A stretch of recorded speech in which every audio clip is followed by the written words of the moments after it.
Hey everybody, welcome to Muscle Intelligence Podcast. I'm sitting here getting work done and got inspired to record a little podcast because I got a lot of people who come to me for body transformations and say, hey Ben, I want you to help me build an amazing body. And you guys know for 20 years of my life, I've focused on whatever it's going to take to be the largest human being, the most aesthetic human being, have the greatest physique on the planet.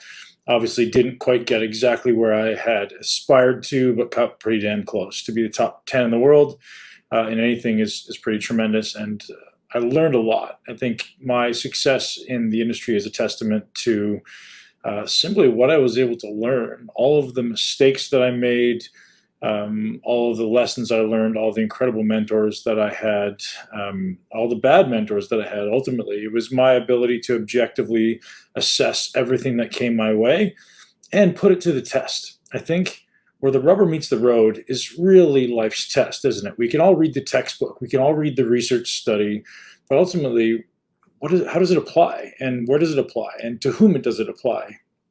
And I think I have this unique perspective, having pushed my body harder than most human beings will ever understand, and pushed my mind harder than most human beings will ever understand, as well as combining this theoretical knowledge that I've accrued over 20 years. And again, I don't claim to be the biggest, the best, the brightest, or anything like that, but what I do claim to offer is a very unique perspective on how you're going to build a body that you love.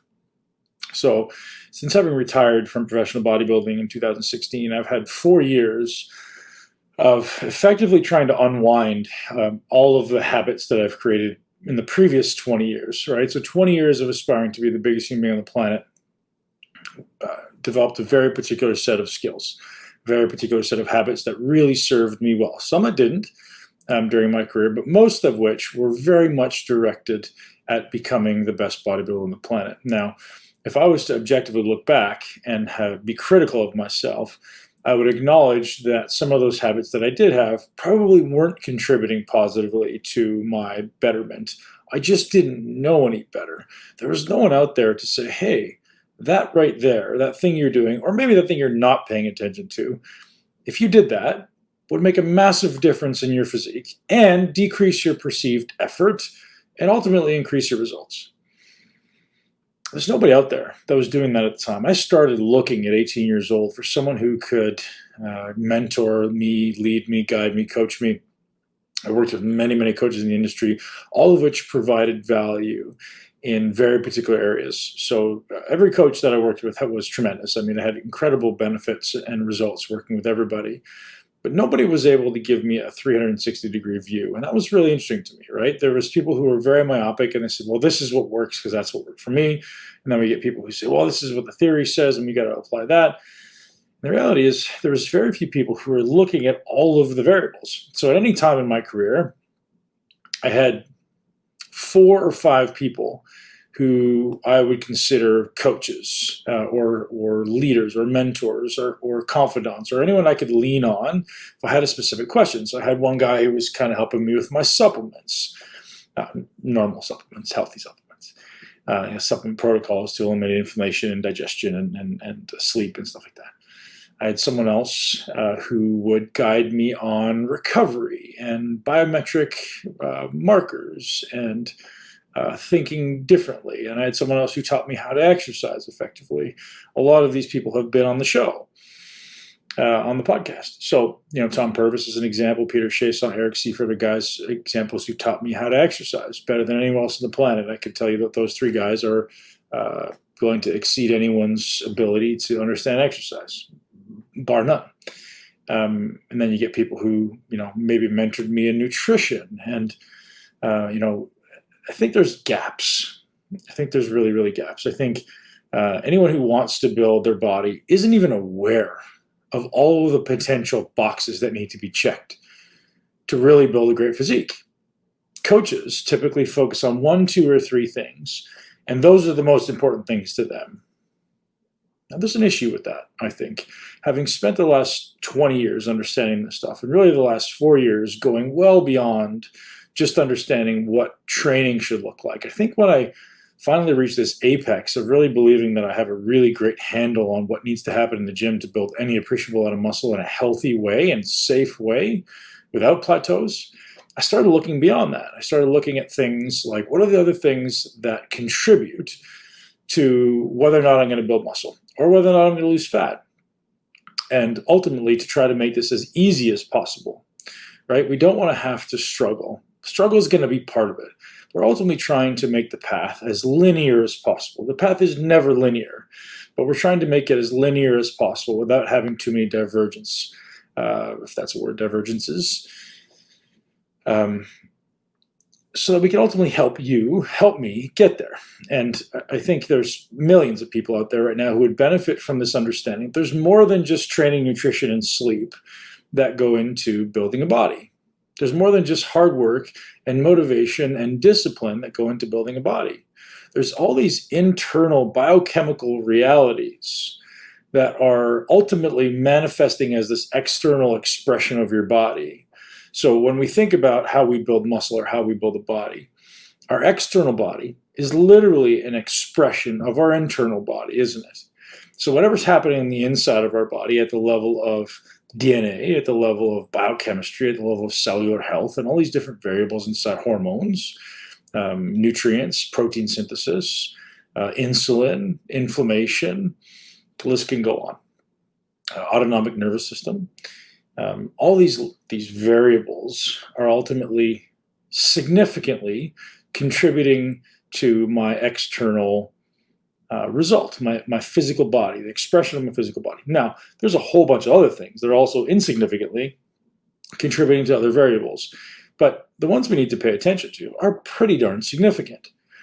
And I wish I had someone who would have presented all of them on the table for me. Now, whether or not they could help me with my issues, I think would have been great, but that would have been the impossible dream. What I would have liked is for someone to say, hey, here's all of the things you should be considering, right? Which is why I've gone and created the 6 pillars of a lean, healthy, muscular body. What are those things, right? What are those things that we can do that ultimately allow us to be lean, healthy, and muscular? Because being muscular is amazing and has so many incredible benefits, short-term and long-term, psychologically, physiologically, mentally, and in life, right? So many unknown benefits of being muscular as far as just being an alpha human, being strong, being dominant, being confident, all those things that we unconsciously associate with success as a human being. Are all ultimate manifestations or expressions of being a strong, muscular human. On top of the fact that when someone looks at you, they go, wow, this person actually takes themselves seriously. This person is actually willing to get uncomfortable and be strong and work harder than they have to, right? If you look at someone and you meet them, you're like, oh gosh, they're lazy, soft, fat, weak. You already know they're always looking to cut corners, I think. And again, that's very subjective. There's definitely people out there who are very hard workers who her external body may not express it for other genetic or physiological reasons. But when we do see someone who's a little more muscular, we usually look up to it and admire them at some unconscious level. So how do we then start to create a framework around muscle building and body transformation? So most people are going to look at how we train. That's important. Most people are going to look at how we eat. That's also important. Most people are going to start to look at now other variables like sleep and recovery and supplementation, and all those things are very, very important. But to get in shape in 3 months, or say 4 months or 5 months or whatever it is, with one workout or one diet, let's say I can put you on a 1,000-calorie diet, tell you to do 2 hours of cardio a day. Most human beings on the planet in 3 to 4 months are going to get relatively lean from that if they have the mental fortitude to actually stick with it. Here's the problem. It's not sustainable, is it? What happens at the end? They almost always revert back to who they were in the past and how they looked in the past. So what that tells me is that it's not necessarily the end result that's the goal. Although temporarily it's nice to get an end result, what I want to create a sustainable physique. I want to create a sustainable routine, a sustainable skill set, a sustainable set of habits, so I can create a sustainable physique. That seems like the ideal scenario. For most human beings, Again, it's nice to I want to get a selfie on Instagram with my abs out. Oh gosh, that's so nice. But really, who cares? Who cares? What if you get it once and you can never do it again? You've just defeated yourself. Your self-confidence goes, man, I did it once, but now I don't think I can do it again because I lost it. We all know so many people who have achieved a goal immediately to lose it. And then all of a sudden you start in the back of your mind go, yeah, I did it once, but I'm not sure if I can do it again. That hurt a lot. I don't really want to do it. I have so much pain and discomfort and stress around doing that. This is what it seems like so many competitors are living in. So many competitors retire from competing. They quit. They can't do it again because they did it once and they screwed up their body. But not only do they screw up their body, they screwed up their cognitive association with themselves. They screwed up their belief system in their ability to change their body. They created a negative association with exercise, a negative association with their own ability to follow through or stick with something. And now, gosh, it took me so much work and it just wasn't worth it because I was in that shape for one day and all of a sudden it's gone. That one day came and now it's gone. And now, gosh, it's so much work to get back in shape for that one day. It's very hard. There's a lot of people out there living like that, isn't there? Whether or not that's you doesn't matter. But the point of this conversation is I'd love to start presenting a framework around two things. Around one, how to do this in a sustainable way. And two, how to ultimately create an identity that allows you to be lean, healthy, and muscular for your life. Creating sustainable habits is the key to long-term transformation. The key. Now, most people are going to go and hire a coach, and the coach is going to say, hey, Fred or whomever, I need you to do an hour of cardio every day. I need you to do this diet. I need you to take these supplements. And it becomes an autopilot, mindless following of somebody else's plan. That works really well if you're going to follow it short term. But as soon as that goes away and you realize it's not sustainable, life changes and you start to go backwards. So what I want you to start thinking about is what are the habits? And here, let's simplify this. What are the two habits that you can apply right now? I'm going to go a little bit deeper on what those habits look like, that you can apply right now that'll make the greatest change to your life. And here's what I'm going to say when I go deeper. I want you to apply one positive and one negative. What does that mean? One plus habit, one subtract habit. So meaning one thing that's a high impact habit that if I apply this one little thing, it's going to make the greatest difference in my physique. Meaning I'm going to add one thing in.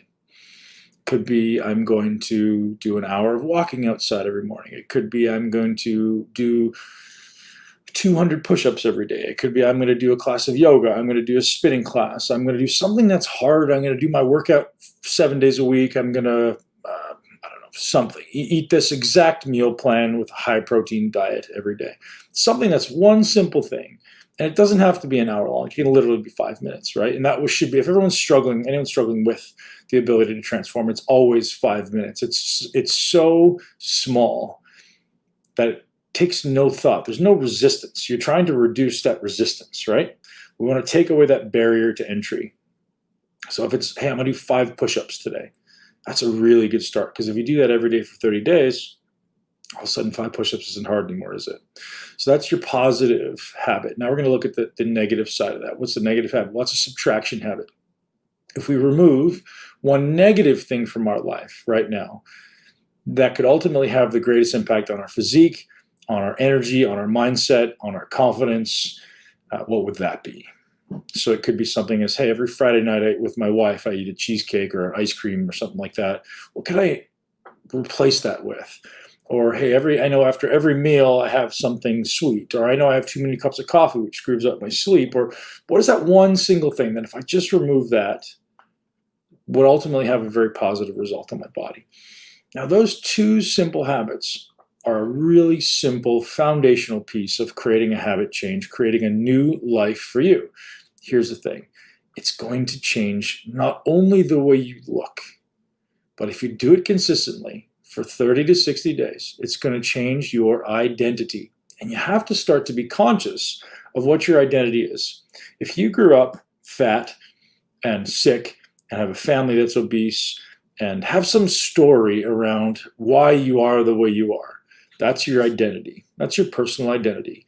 And if you identify as someone who's always a little out of shape, or I always don't really get in shape, or whatever that BS nonsense story is you're telling yourself, you will always attach to that and revert back to that. So you must address that right this minute and change. You must say to yourself, I used to be this person, but from this moment on, I am lean, I am healthy, I am muscular. And it goes deeper than that. And there's a lot of levels and a lot of layers to exploring what habits, what high impact habits do lean people actually have? What association do they have with food? What association do they have with exercise? What association do they have with movement? What association do they have with stress? What do they do when those things come up? If I'm so stressed, what do I do?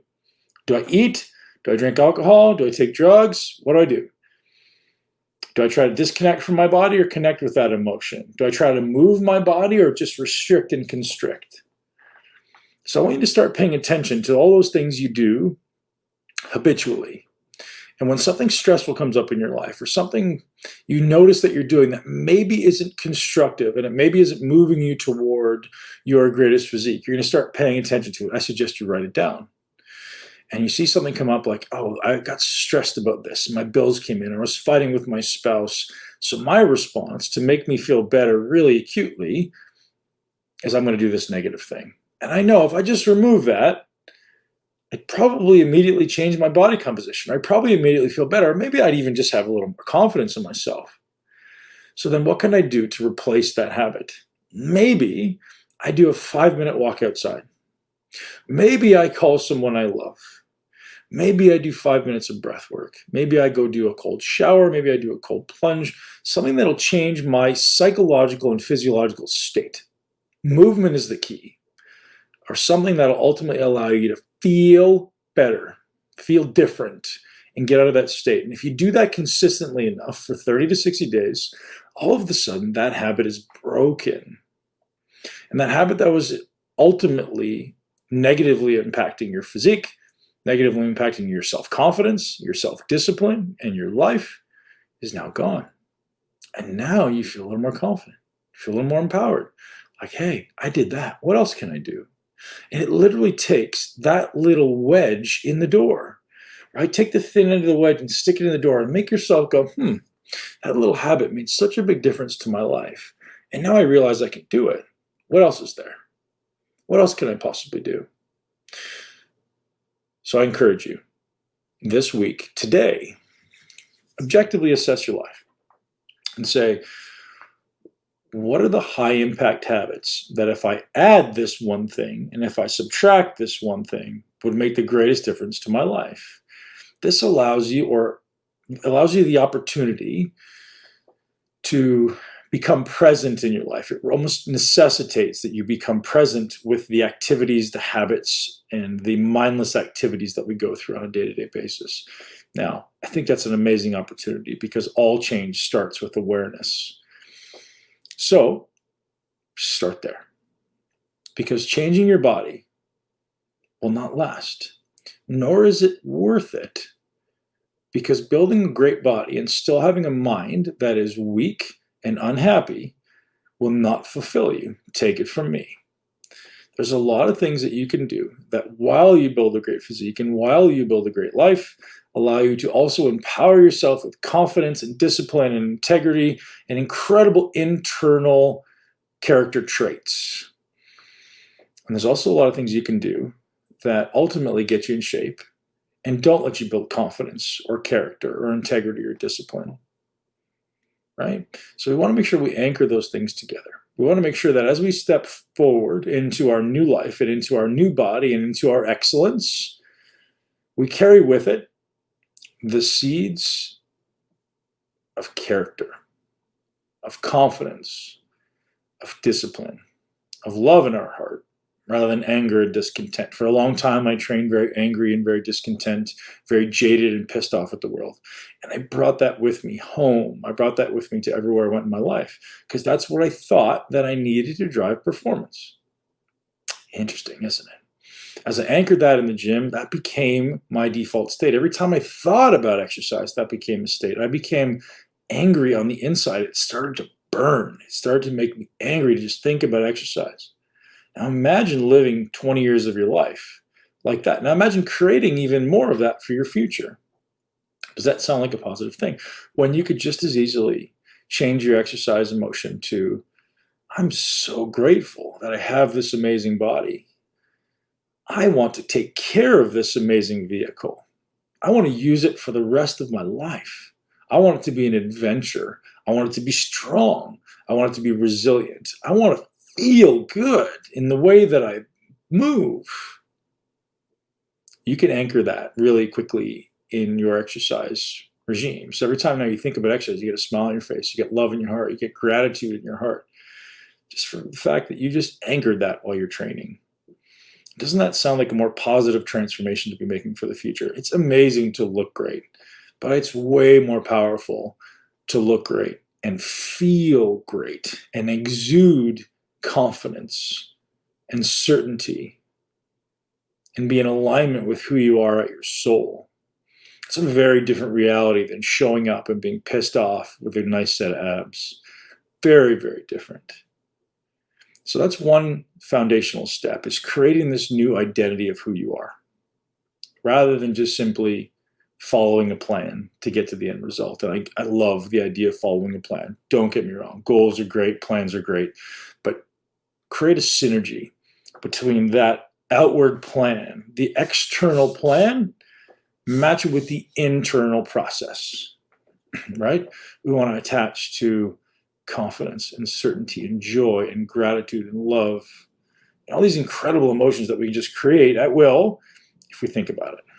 So rather than having to and becoming a victim to exercise and becoming a victim to your body and becoming a victim to all these things that you claim to have to do, choose to do it and say, man, I'm so grateful I get to do this. My body serves me. A little bit different perspective there, isn't it? So anyone out there looking to transform your body, yes, it's important to exercise well. Yes, it's important to have the skill set to empower you to build your body. I can teach any human being on this planet to build maximum muscle. That's easy. That's like learning how to play the piano, right? Can you do it today? Maybe not. Give me 3 months and you're going to be good. Give me a year, you're going to be exceptional. You're going to love it. You're going to feel empowered to play any song you choose, or to build any amount of muscle that you choose. That's easy. What's hard is changing the identity that's been created for you up to this point in your life. And I chose those words intentionally. It's been created for you because the identity you have is not the identity that you created. It's the identity that's been created for you based on you having to receive love and acceptance to fit into this world. Whether that be love and accepted by your parents or your peers, your family, your brothers and sisters. You needed to stop doing certain things and start doing other things to receive love and acceptance. You didn't want to be ostracized, and that made sense. That served you up to this point. Maybe eating and drinking and being angry allowed you to commiserate with those people and allowed you to belong.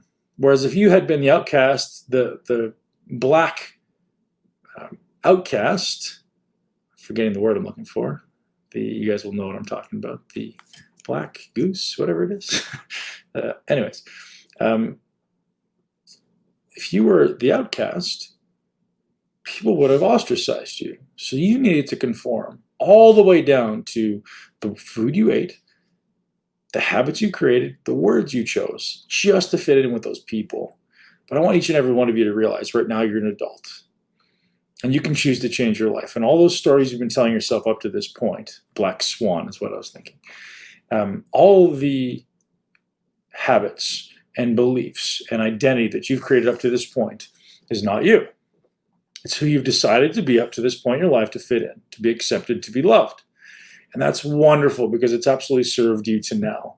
But if it doesn't serve you in the future, if you don't see it serving your greatest life and serving your excellence in the future, empower yourself. Decide right now that you're going to change it. You're going to use exercise. You're going to use this body transformation to explore difficult situations. And when difficulty comes up, you're not going to be afraid. You're going to step up. When you're anxious, you're not going to be afraid. You're going to step up. When you feel like you're defeated, you're not going to be afraid. You're going to step up. You're going to step into your power. And ultimately, you're going to use exercise as this vehicle to start exploring the things you're uncomfortable with. When you least want to do something, smile and go, I see you. I can do this. Right? This is your old self that you're seeing rearing up. It's not who you are in the future. It's not this new identity. This new identity steps into these uncomfortable situations. Your new identity sees an obstacle and goes, I'm overcoming you right now. This is the last time in my life I will ever be a victim to you, this obstacle. I will be an owner. I will be a creator. I will be responsible for my future. That is the new person you are creating right now. You're stepping into your greatness, and you're using exercise as the daily battleground to explore what it looks like and feels like when you get uncomfortable, when you want to quit, when you want to give up, when you don't want to go, when you want to be lazy, when you want to cheat, when you want that weaker form of you, or when that weaker form of you wants to rear up, right? So let's say you've got two versions of yourself. You've got the old one, which is the victim, which is the weak one, and you've got the strong one, which is empowered, which is confident, which is the new version of you. Which one are you going to feed? Are you going to continue to feed the weak old version of you and succumb to that weakness and that victim attitude, like, I can't do this, it's too hard? Or are you going to breathe? Are you going to smile? And you're going to step into it. Doesn't mean you need to be perfect, but it means when you become aware of it, you step up and change. You step up and step in to the empowered version of yourself. The empowered version that is understanding that every single obstacle in front of you is put there for your opportunity, for your benefit to grow. If you stay within this comfort zone, this little itty bitty comfort zone, you'll always be the same. There's no growth that exists inside the comfort zone. Growth exists outside of the comfort zone. Think about it. Greatness exists outside the walls we set in our mind, is a quote that I created probably 10 years ago. And I would sit at home and I would think about that. You create these walls, these barriers, these boundaries in our mind of beliefs that this is as much as we can do. That's all I got. That's all I can do. I'm a victim to things. Oh, it's too hard. No, it's not. That's the story you're telling yourself. That's the story you're telling yourself from the person who you used to be. The person who you are now, in the future, from this moment forward, says, yeah, bring it on. I got it. I got this. This is where I thrive when it gets hard. This is where I flourish when it gets hard. I am confident. I am empowered. I am the owner of my life. I am not the victim to this life. I will step up and I will own it. Anyways, guys, I don't want to go too long, but hopefully each and every one of you realizes that 2020 is an opportunity. 2020 brought us all a lot of discomfort and it rattled a lot of us, but it's an opportunity for us to explore who we really are at our soul. Who we really are in the deepest depths of our character.